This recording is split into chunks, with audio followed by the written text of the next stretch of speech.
Death to the ancient Egyptians was not a wall to crash into, it was a gate to step through, and on the other side lay a realm filled with riddles, flames, gods, monsters, and judgment. But no one was expected to make that journey unprepared. For centuries, the elite of Egypt, pharaohs at first, then priests, scribes, and nobles, commissioned a powerful tool to guide them through the afterlife, a sacred scroll, handcrafted for their soul alone. What we now call the Book of the Dead was not a single standardized scripture.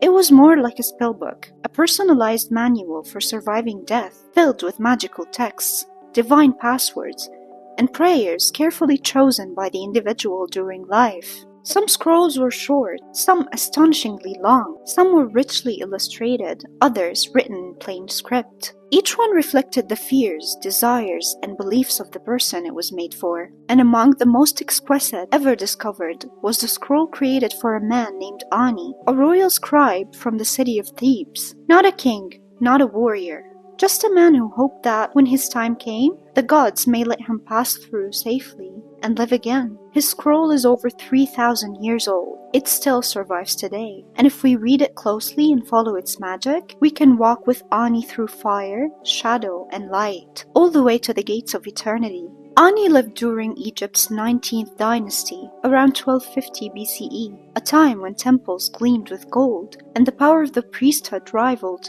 even the pharaohs. As a royal scribe, Ani served in the temple of Amun, the chief deity of Thebes. His job was to record rituals, inscribe offerings, and copy sacred texts. In a world where writing was magic, scribes like Ani held profound influence. And Ani, it seems, had one more task in mind: to write the story of his own resurrection. To prepare for death, Ani had his Book of the Dead customized.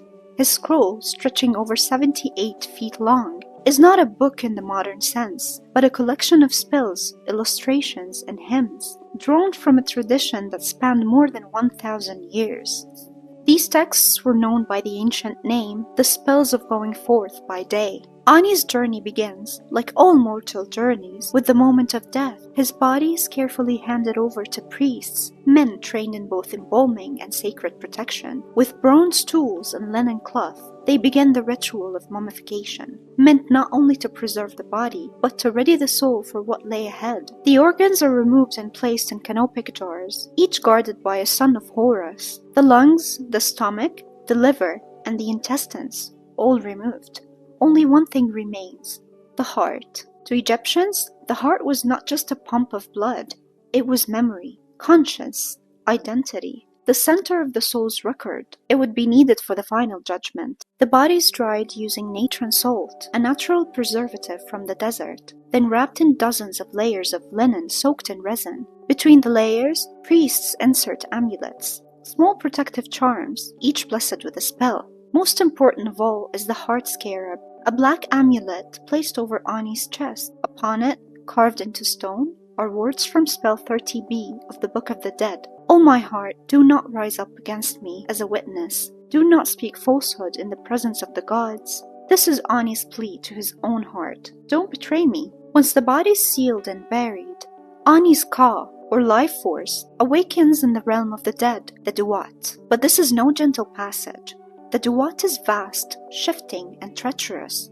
It is not a single road, but a labyrinth. In some places, rivers of fire burn. In others, pitch-black caverns twist endlessly. Great gates bar the way forward, and each gate has a name, a spell that must be spoken to pass. Here dwell the guardians of the dead, crocodile demons, lion-headed serpents, jackals with burning eyes. Some, like he who lives on serpents, or she who dances in red iron, exist only to test the soul. Worse still is Apep, the cosmic serpent, embodiment of chaos. He seeks to devour light, unmake order, and drag the soul back into the abyss. But Ani does not face these terrors empty-handed.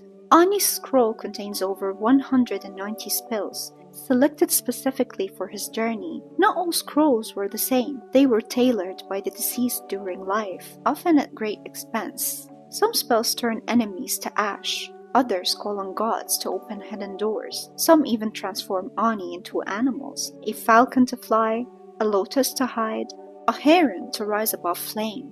The Egyptians believed that knowing the true name of a being gave you power over it, and so the scroll includes names of demons, passwords to secret gates, and appeals to divine beings. This wasn't superstition, it was preparation. And for Ani, it works. With the aid of his scroll, he passes through the fires, dodges a pep, appeases the guardians, and makes his way to the great hall where the fate of every soul is decided, the Hall of Ma'at. Before Ani stands a golden scale. On one side, the feather of Ma'at, the symbol of cosmic balance. On the other, Ani's heart. If the heart is heavier, weighed down by lies, betrayal, or violence, it'll tip the scale. Waiting beside the balance is Amet, a beast stitched from crocodile, lion, and hippopotamus. She is the devourer. No second chances, no return. 42 gods watch in silence. These are the assessors of Ma'at. Each one represents a specific truth, and to each, Ani must speak a declaration of innocence.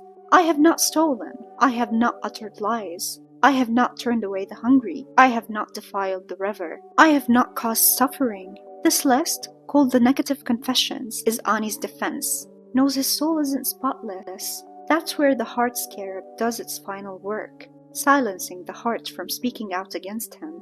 And so, the scale tips. Even, balanced, pure. Thoth, the ibis-headed scribe of the gods, records the result.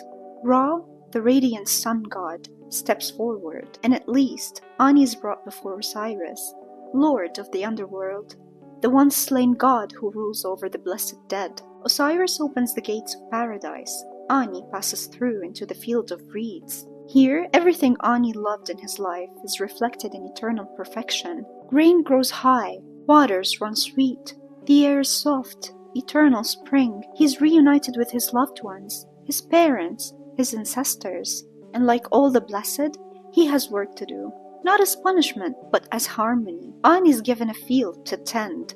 He does not labor alone. Placed in his tomb long ago was a small figurine, a Shakti doll crafted to come alive and work on his behalf. Today, the original Papyrus of Ani rests behind glass in the British Museum, far from the land of Nile and desert wind. It arrived in London in 1888, where it became the most famous artifact of the Egyptian afterlife tradition. But what came of Ani himself? Did he truly pass through the gates, as the scroll suggests? Was his heart truly light? Did the magic work? We cannot know, but when we read the words he commissioned and look at the images drawn for him by skilled hands, we can only imagine Ani, somewhere among the golden fields, writing beneath a tree, in a world beyond death. The Book of the Dead was not a book of mourning, but a guide for life after life. Subscribe for more forgotten stories, myths, and ancient truths, and let us know in the comments below, which myth would you like to hear next?